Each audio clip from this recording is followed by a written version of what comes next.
This Thursday night football props edition of the Sports Gambling Podcast is presented by WynnBET.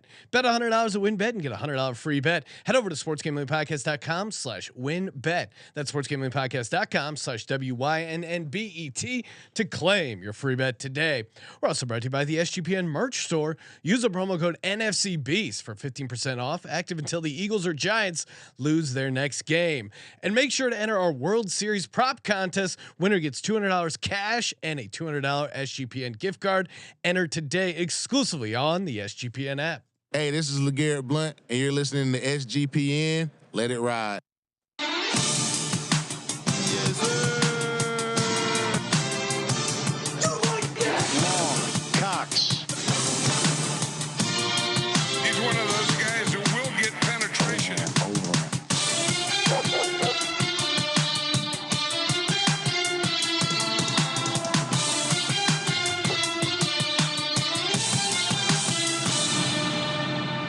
Ooh, welcome everyone to the Sports Gambling Podcast. I'm Sean, stacking the money green with my partner in picks, Ryan, Real Money Kramer. What's happening, Kramer? Dog. Can you believe it's week 8 already, Sean?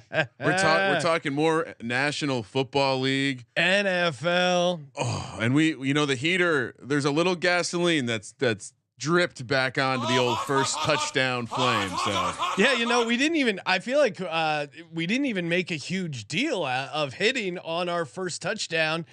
Justin Fields at 14-1 barely moves the needle. We've been giving out such crazy hitting on these things at a nice rate. So yeah, let's fire it up again.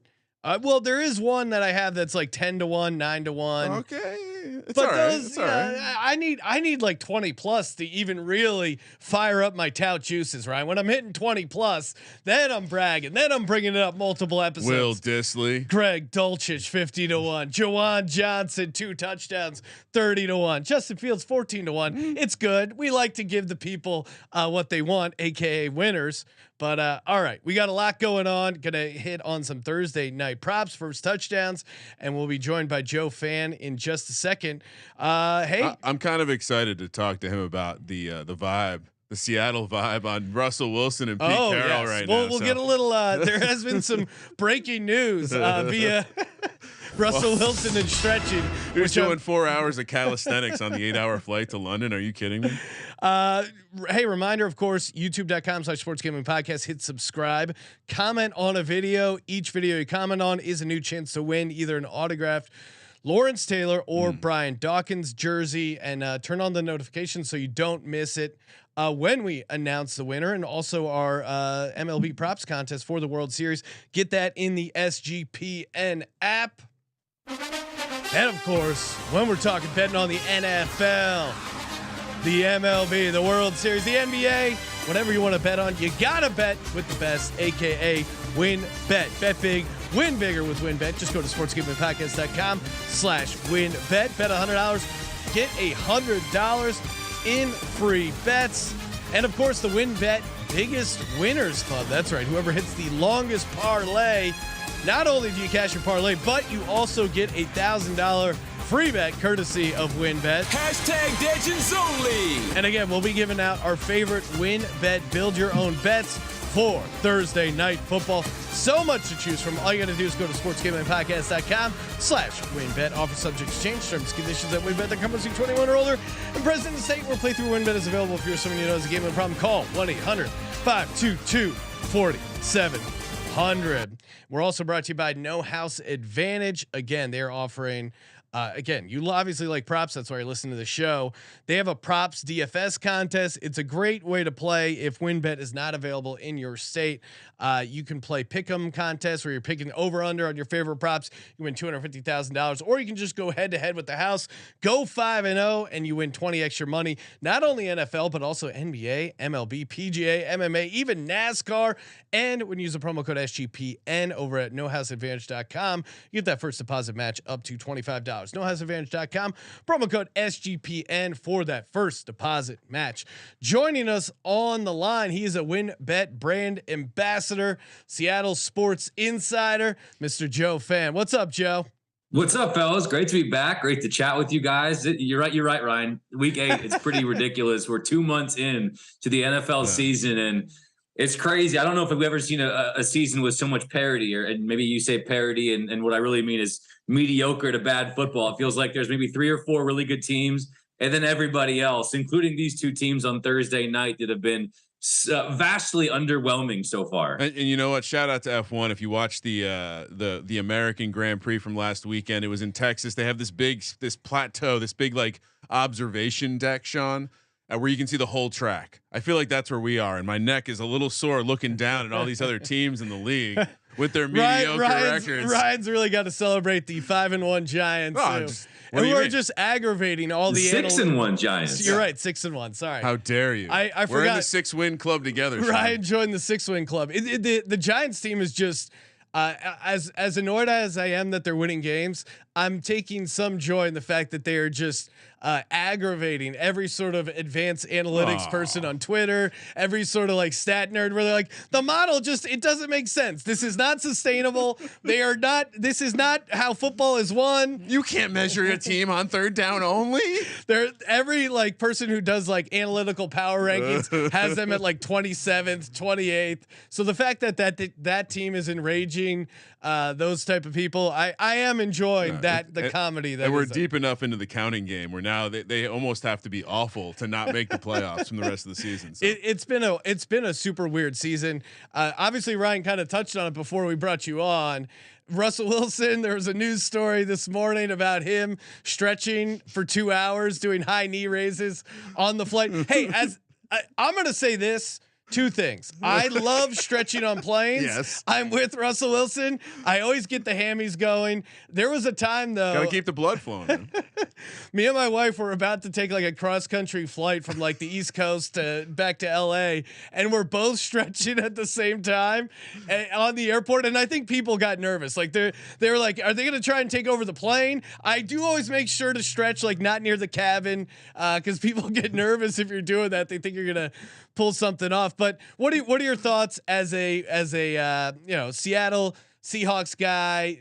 This weird next stage of Russ. He's got to love this. What is your take, Finn? I feel like Seahawks fans are kind of like, hey, we were trying to tell you it wasn't just Pete Carroll. Some of this was Russ. I think there's a lot of like we told you so, and there's a reason why. Even towards the end of his time in Seattle, he's always sort of been this bizarre human who like, I mean, you could just go down the line, whether it's the social videos, the quotes, and you're just like, dude, Mr. Unlimited. But it's like he's playing like an all-pro, like he's our guy. Yeah. We gotta back him. And then his play sort of wanes the last couple of years, and it's like, all right, that stuff kind of becomes a little more cringy and harder to put up with. And then he goes to Denver, and he's been unequivocally terrible. Yeah. I mean, absolutely awful, given that. Going into last week when he was out, the defense had allowed 4 touchdowns in 6 games, and they were 2-4. And, like it's been awful in Denver for him. And yet he still lacks any modicum of self-awareness to be like, I should probably dial it back because that shtick is far less tolerable when I'm playing this poorly. And you can just sort of feel it from his teammates. It doesn't feel like anyone's like, Russ is our guy. We got his back. He's going to figure it out. It's just like, it's really tough, man. Like he doesn't do himself any favors ever. Last week it was, he's got Wolverine blood. Yeah. And then right after he says he has Wolverine blood, they rule the Wolverine out. I was saying to Kramer, he kind of reminds me of Tom Cruise. Like if there was a couch he could jump on and say, I love, who was he saying? He was at Katie Holmes, right? Yeah. Like I feel like he's kind of the equivalent. Just the performer. Yeah, but to that point, like Tom Cruise, I think his movies still do pretty well. It'd be like if Tom Cruise just kept putting out box office bombs. I feel like Tom Cruise is more like Aaron Rodgers because he's still probably great. Like Russ could just be, I don't know, one hit wonder. I mean, it's strange to think about it too. And transitioning back to Seattle, it's like Pete Carroll, fucking good coach. Like Geno Smith, really massive upgrade over Russ. And that Ken Walker pick. I mean, You could just see the joy in Pete Carroll's eyes when they asked him about Kenneth Walker, and he's like, "Oh yeah, pretty good draft pick, huh?" Like he's already, you could tell he was just really feeling himself, and rightly so. I mean, Kenneth Walker has looked great, and to Ryan's point, I think Russell Wilson had that. He was almost like Kyler Murray before Kyler Murray, where he had like a schoolyard game. It wasn't a scheme thing. It was just like he had this elite athleticism back there, like his improv ability. And now you take away some of that athleticism. You know, the hits catch up to you. He didn't miss a game for so many years, where he just consistently started every game. And now it's like Father Time remains undefeated. He loses a little bit of that athleticism, and he can't adjust his game to it. Yeah, and that was my big question. Even last year was, it's like, hey, I don't want to be the guy that doubts Russell Wilson, but the writing is on the wall here for a pretty steep decline. He's got to sort of reinvent himself as a pocket passer. And you see, even in Denver, and it was the same story last couple of years in Seattle. Now it's been worse, but it's 3 and out, 3 and out, 3 and out, nothing in rhythm, nothing on time. He's missing guys who are open. And then couple quick scramble drills, explosive touchdown, 3-play, 80-yard touchdown drive. And then it goes back to what it was. Like there's no consistent production. Yeah. There's no rhythm to any of it. There's no timing to any of it. And that makes it really hard to build an offense around. Cortland Sutton's in the top, I believe top 5, maybe top 10 in red zone targets. Somehow that's not working. Jerry Jeudy looked much better when Brett Rippon came in, which, by the way, you want to identify yourself as you're new to sports gambling or new to football, call him Brett Ripien. So many. I've heard. Yeah. I don't know. I Mark Rippon. We're going to talk about this on our pick show later, but it's like, how do you not know his name's not Ripien? Anyway, but Did you not watch his dad? Brett Rippon comes in, and all of a sudden Jerry Jeudy looks good again. Dolchich is like, that's the breakout performance we expected.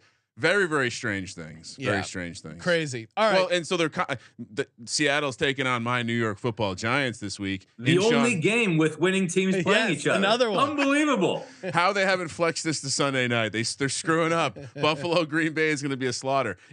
Are the Seattle fans as confident as the New York fans? I think they're starting to be, especially the last 2 weeks when the defense has been competent. I mean, they dominated Arizona, kept them out of the end zone.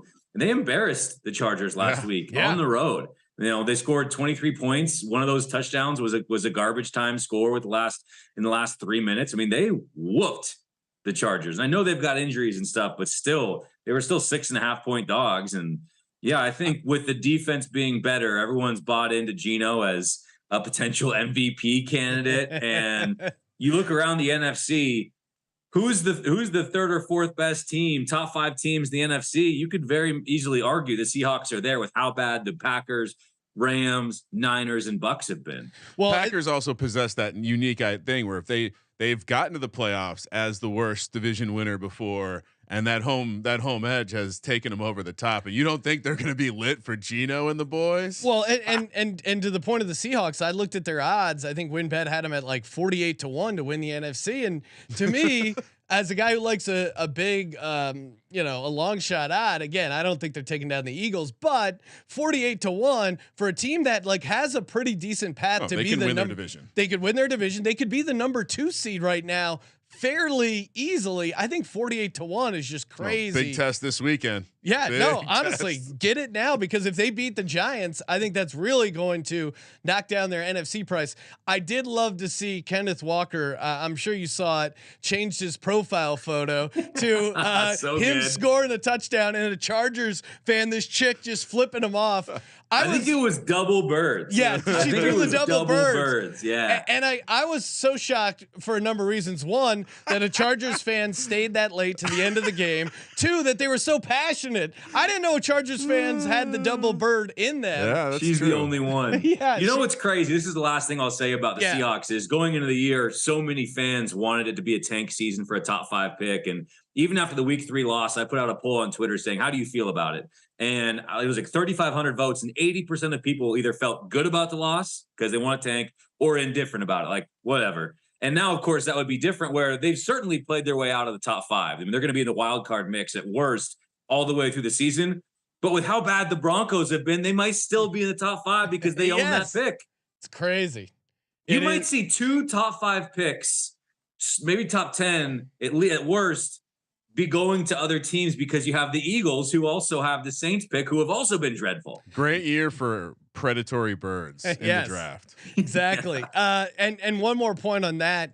I saw someone who does like, simulations, and they said they're in 1% of their simulations, the Eagles won the Super Bowl and also had the number 1 pick overall, which, man, that would be like insane. The fact that it's still 1% chance this late into the season is just almost as big of a heist as convincing the Bears they need to trade up to get Justin Fields.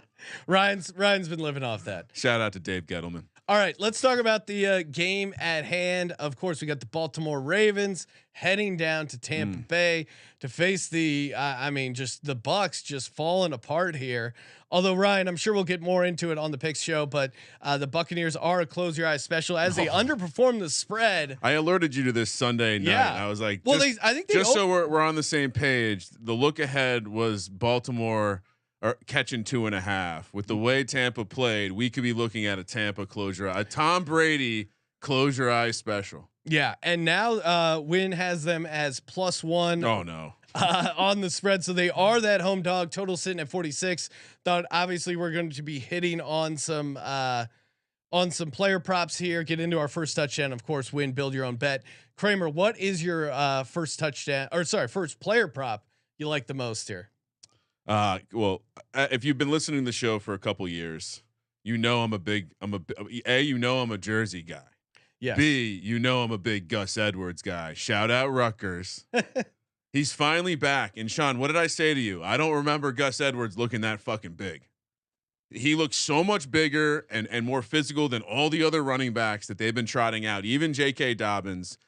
He got worked in. I think 16 carries last week, maybe. Anyway, his rush total is only 44.5 this week. And I think some of that is people living on the history of, Tampa has a good rush defense. Tampa, they're 11th in rush DVOA this year. That it is not the stalwart, certainly not elite. Yeah, it used to be. So, I mean, shit. Did you watch Deontay Foreman and the lowly Carolina Panthers? So Gus Edwards over 44.5 rush yards. I had to that was a system play. My guy. Ryan loves the Baltimore Ravens running backs. I still can't understand it. But shout out to Gus Edwards. What about you, Joe? What do you like here prop wise? Yeah, for me, you can get Cade Otton either around 30 or even under around 28.5. I like that over, even if Cameron Brate comes back, I really think Cade Otton's the dude. I think Tom Brady trusts him. You look last week, 4 catches on 5 targets for 64 yards. For all of the issues in Tampa, it mainly lies with their inability to get into the end zone. They still move the ball okay. Tom Brady in that absolute shit show of a performance against Carolina still had 290 yards in that game. The yardage numbers have been there. The touchdown numbers have not. And so for me, Cade Otton, if you get that number under to 30, that's maybe 2 catches worth. And I think he's a guy who, his usage, you would imagine, could be on the rise without really a reliable number 3 receiver. I like Cade Otton there. 100%. And Ryan, confirm, I did not tell Joe to hype up Cade Otton because I also love Cade Otton. Well, it's like guys come on the show, they congratulate you on your Eagles, and then they also hype up Cade Otton. They understand randomly. your love of tight ends, so it's only natural that we would be talking about a backup tight end. I obviously like the over on the receiving yards for Cade Otton, but I'm also on Cade Otton anytime touchdown. Wynn has it at +390. Ravens have allowed 4 touchdowns to the tight end. To Joe's point, Cameron Brate, I just saw it before we started, is officially out. And Otton's yards per reception, yards per target keep going up. And we know Brady, his snap percentage is like +80% for the last 4 games there. Brady wants to make this work, and he loves getting it to the tight end. I think he's one of the few guys he trusts. He doesn't like throwing to outside receivers as much as he likes the middle of the field guys, and that's why I thought Julio was kind of be interesting if they were going to run him in the slot. Shockingly, of course, he's been hurt all year. He hasn't been healthy. I can't believe it. And this is Cade Otton's time to shine, so I'm going to take him on an anytime touchdown at +390. Kramer, what else you got? How many times do you think Tom Brady has gone over 350 yards this year? If you just had over 300 yards, 350. Oh, 350 0. 2 times. Really? Wow. 2 times this year. Yeah, to Joe's point, I guess he's kind of in yardage guy. At home against Kansas City, at home against Atlanta. So I could be just your average guy giving out slinging props over here and tell you that you should take Tom Brady over 280 on his yardage. Yeah. What I'm going to tell you to do is to take Tom Brady alt over 350 plus 350. Wow. We hit one of these D-Hop going over 100 last Thursday night. So come on, I'm bringing the value to the people, Sean. I like it. I'm going to just piggyback off that. I like the yardage. I'm also going to take Tom Brady over 25.5 completions. Okay. Dude, the Baltimore defense has been pretty suspect, especially on the road. And Brady, to Joe's point on the yardage stuff, like he's completing passes.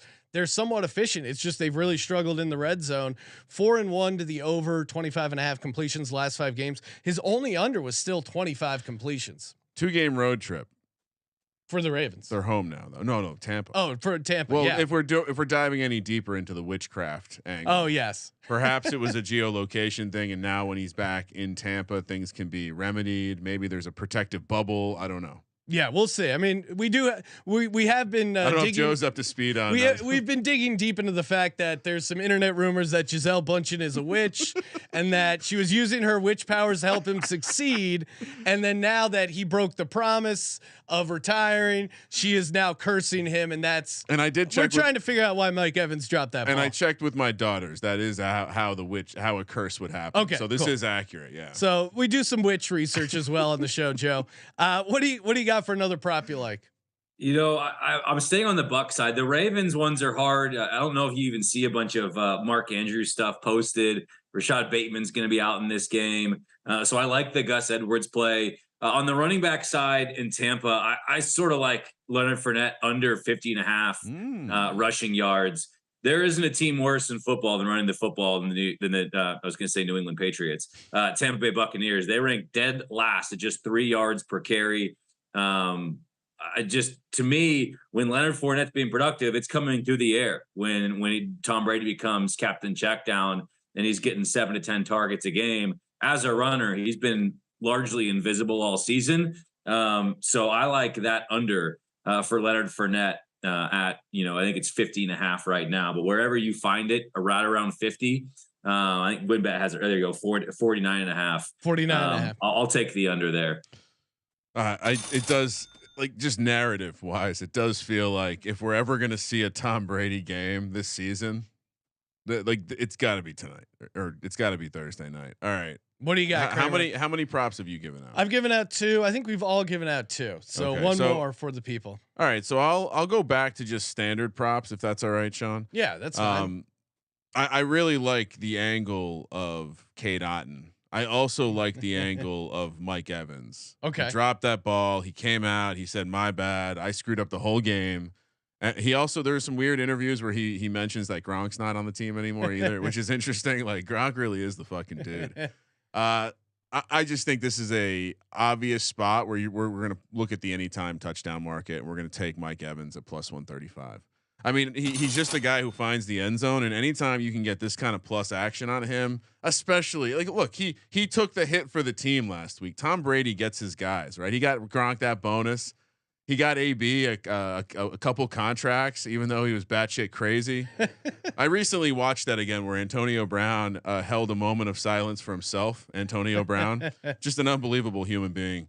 A shout out Mike Tomlin for figuring that out for so many years. Mike Evans plus 135 anytime touchdown. Yeah, I like it, and I'm going to piggyback off that one as well and go with his reception prop at 4.5. I mean, Brady, the Bucks, their back is against their wall. When your back is against the wall, you go to your dudes. Mike Evans, even in that ugly loss, he's still at 15 targets, 9 catches. He's just a massive part of the offense.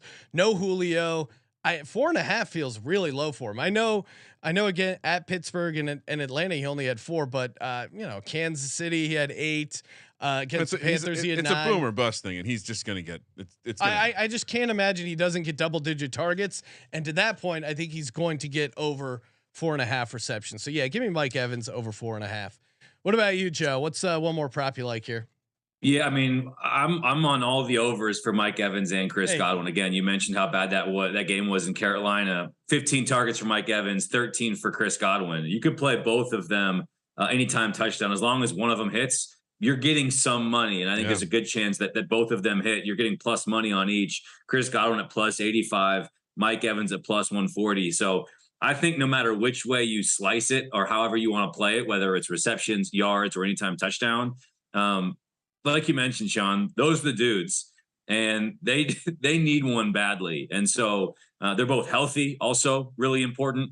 So you don't have to worry about. I mean, I guess anyone could get hurt during the game, but you're not having the questionable tag. You're not having Mark Andrews not practicing all week, banged up, didn't catch a single pass last week. Yeah. I like Chris Godwin and Mike Evans really, however I can get them this weekend or this Thursday.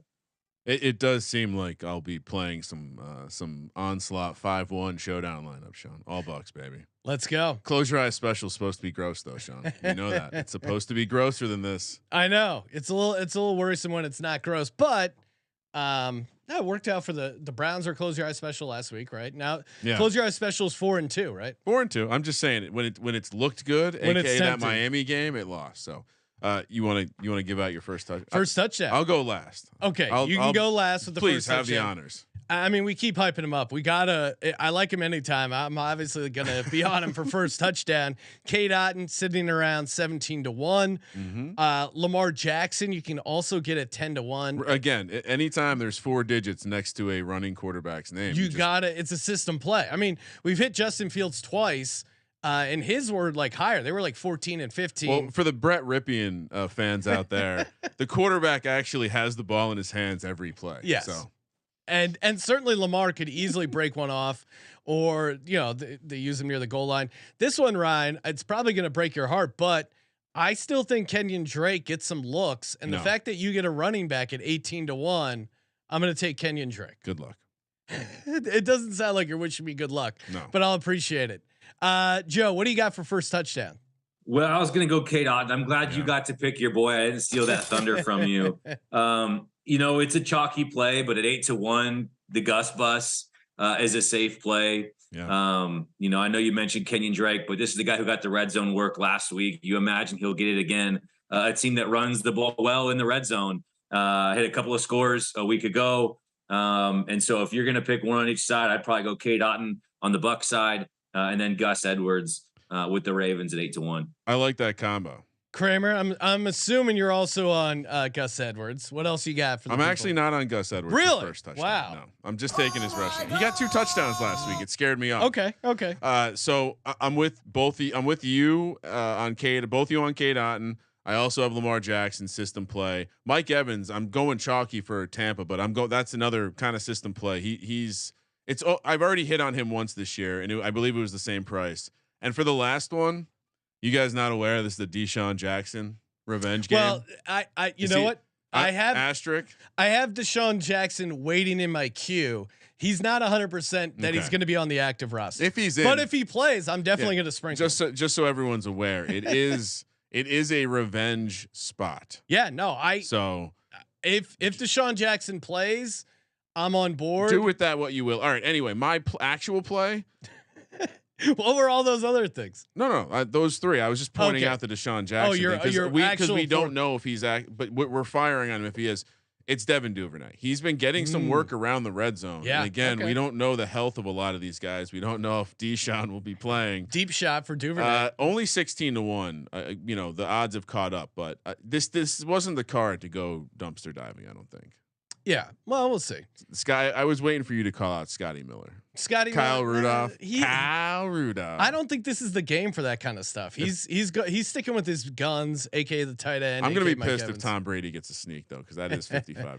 That's always fun. All right, time to close it out with our WynnBET Build Your Own Bet. Again, sportsgamblingpodcast.com/WynnBET to build your own bet. And Ryan, here we go. We got our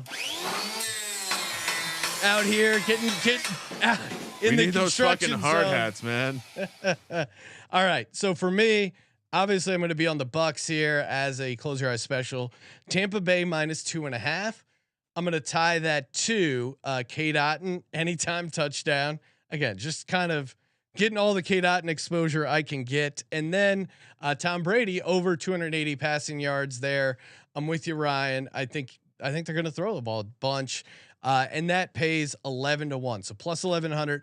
Brady over 280 passing yards. Cade Otton anytime touchdown, and the Tampa Bay Bucks to win and cover 2.5.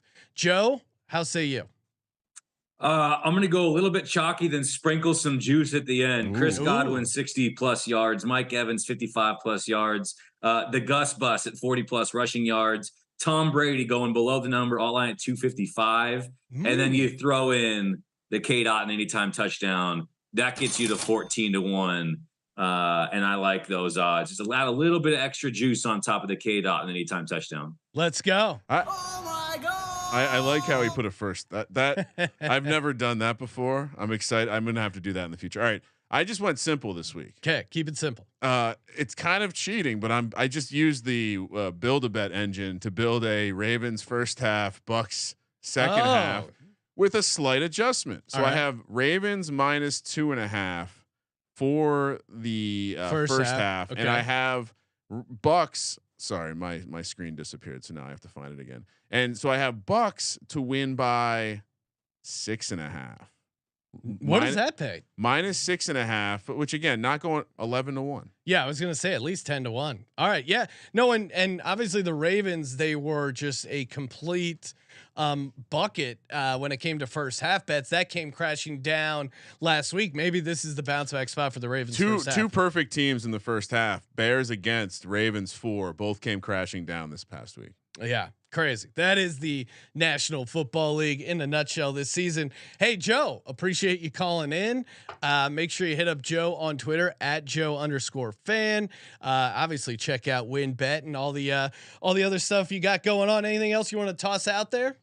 Hey, Ryan, this weekend, man, it's a big one. I can't wait. So, who Joe, would have thought going into the season that in week 8, all eyes would be in Seattle on the Seahawks hosting the 6-1 G-Men. And that's also, man, how grateful are you to have competent coaching at this point? Dude, I mean, it's Sean's scared. He's scared of Brian Dable. Brian Dable's a good coach. I will say that. How was Wink Martindale available? The Ravens fired him. That was a bad call by them. The Ravens fired them. So, Joe, what I've been doing with people this year, signed bottle of booze. I Giants win, you send me a bottle of booze of your choice, but you sign it. If you win, I'm going to sign a bottle from out here and send it your way. Deal? Okay. Just straight up money line. Straight up. Yeah. Come on. We're men. Deal. All right. I love it. Some bonus action. And shout out to J Mark for giving me the idea of the autographed booze bottle. Yeah, it's fun. A little personalized. There's a story behind it then. Yeah, I like it. I love it. And hey, make sure you check out the World Series prop contest. Get that on the app. Again, subscribe to the YouTube channel, comment on the video for your chance to win the Dawkins or LT jersey. Thank you for participating in the Sports Gambling Podcast. For the Sports Gambling Podcast, I'm Sean, second the money green, and he is Ryan. Close your eyes specials. Not so supposed to look this good, Sean. Kramer, let it ride.